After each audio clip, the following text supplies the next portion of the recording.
जय हिंद साथियों। जैसा कि हमारे पूरे देश में एक प्रख्यात एक नेता है जिनका नाम है राहुल गांधी जी। मतलब इनके ये राजनीति के उस दौर से गुजर रहे हैं कि ये एक शब्द भी एक अगर कुछ भी शब्द कहें तो उस बात का कोई आधार नहीं होता। अधिकतर झूठी बातें रहती है और ज़माने में हंसी करवाने वाली बातें बोलते हैं। क्योंकि क्या है, इंसान की उम्र से कोई मायने नहीं रखता, इंसान परिपक्व कितना है ये पता चलता है। और इस इंसान की उम्र जो है अब बुढ़ापे की तरफ बढ़ चुकी है। लेकिन फिर भी जो इनके पार्टी के चमचे हैं जो बीजेपी विरोधी दलाली करते हैं उनके लिए ये बहुत बड़े समाज सुधारक है और हमारे देश के आने वाले प्रधानमंत्री है। अब एक चीज़ ये बताइए, जिस इंसान को किसी योजना का पूरा नाम कहते नहीं आता हो, जिस इंसान को जोड़ घटाव के बारे में समझ नहीं आता हो, वो इंसान प्रधानमंत्री बनेगा तो उस देश का क्या हाल होगा। आज हम खुद देख रहे हैं कि अगर किसी भी देश के नेता को परिपक्व होना अत्यंत आवश्यक है। जैसे हमारे देश के ही एक राज्य पंजाब, जिसमें हमने एक कॉमेडियन और एक दारूबाज इंसान के हाथ में पंजाब की बागडोर सौंप दी है, तो आज वो राज्य कितना आगे बढ़ रहा है आप सोच सकते हैं। चमचे जो हैं वो बड़ा चढ़ा के ये तो कह रहे थे कि हमारे राहुल गांधी जी प्रधानमंत्री पद के दावेदार हैं, लेकिन इनका कोई सा भी वक्तव्य आप उठा के देख लीजिए, कोई सी भी स्पीच उठा के देख लीजिए, कोई सा भी इंटरव्यू उठा के देख लीजिए, इन्होंने कोई सी भी समझदारी वाली बात कभी की है? नहीं की है। इनका कोई भी भाषण समझने लायक है? नहीं है। भारत देश में ही इनका पूरा परिवार बना है और भारत के ही लोगों को भारत देश को ही और भारत में जो सबसे ज़्यादा सम्मान्य सनातन धर्म है उसका हमेशा से इन्होंने विरोध किया है। क्यों किया है?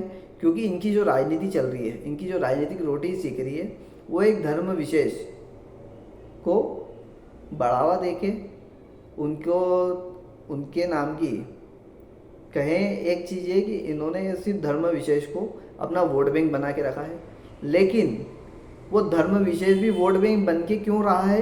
क्योंकि ये उनके पालनहार है, इनके द्वारा बढ़ावा दिया गया, तभी ये धर्म जो है हमारे देश में उत्पात मचाता है। ठीक, तो दोनों एक दूसरे के पर्याय हैं। ठीक, खास बात यह है कि राहुल गांधी उस दौर से गुजर तो रहे हैं, लेकिन उनको आज भी ये समझाने वाला कोई व्यक्ति बचा नहीं है। उनको जितने भी लोगों ने ज्ञान दिया है उन्होंने यही बोल के ज्ञान दिया है कि राहुल जी आप ये कहिए। वो हमेशा देश विरोधी बातें करेंगे, हिंदू विरोधी बातें करेंगे, वो बातें करने के बाद में किसी पे भी इल्ज़ाम लगा देंगे, किसी को कुछ भी बोल देंगे। लेकिन हमारे देश में संविधान भी है, न्यायपालिका भी है, लेकिन आपके द्वारा कहे गए शब्द आपकी ही पार्टी को ले डूब रहे। कहने की बात है क्या, जैसे चुटकुले की अगर बात करें कि जितना कांग्रेस पार्टी को राहु शनि केतु ने जितना तकलीफ नहीं दी, उससे ज़्यादा राहुल गांधी ने तकलीफ दी है अपने बाप दादों की बनाई हुई पार्टी को। ये मतलब एक नैया डुबाने के चक्कर में बैठे हुए हैं। इनके नाना ने राज करा, नेहरू ने, फिर इंदिरा गांधी ने राज करा, राजीव गांधी ने राज करा, माँ ने राज करा, अब इनका राज आया, लेकिन इनका राज नहीं आया है। इन्होंने अपने बाप दादा की जागीरी समझ रखी थी देश को। इनको ये समझना पड़ेगा कि इनके बाप दादा की जागीर जो है वो कांग्रेस है। भारत देश किसी के बाप की जागीरी नहीं है। हमारे देश में अगर नरेंद्र मोदी अगर आधार लेके बैठे हैं तो इस वजह से बैठे हैं कि देश को आगे बढ़ाने की बातें सोच रहे हैं, कैसे हमारा देश आगे बढ़ेगा, हमारे देश में कैसे विकसित करें देश को। राहुल गांधी की नज़र में ये सब चीज़ें भ्रष्टाचार है। उनके लिए ये भ्रष्टाचार नहीं है कि कोई चारा घोटाले वाले को पास में रखा हुआ है, ठीक, एक शराब घोटाले वाले को पास में रखा है, इनके लिए वो घोटाले नहीं है। इनके लिए घोटाला ये है कि भैया देश विकसित क्यों नहीं कम हो, देश में विकास कार्य ना हो, इनके लिए घोटाले हैं। ठीक, राहुल गांधी को पहली बात तो ये कि हमारे देश का हर व्यक्ति, एक आम आदमी से भी अगर बात करेंगे तो वो यही बोलेगा कि उसकी बातें कोई समझने लायक होती नहीं है, ना कोई सीरियस लेता उनकी बातों को। क्यों नहीं लेता है?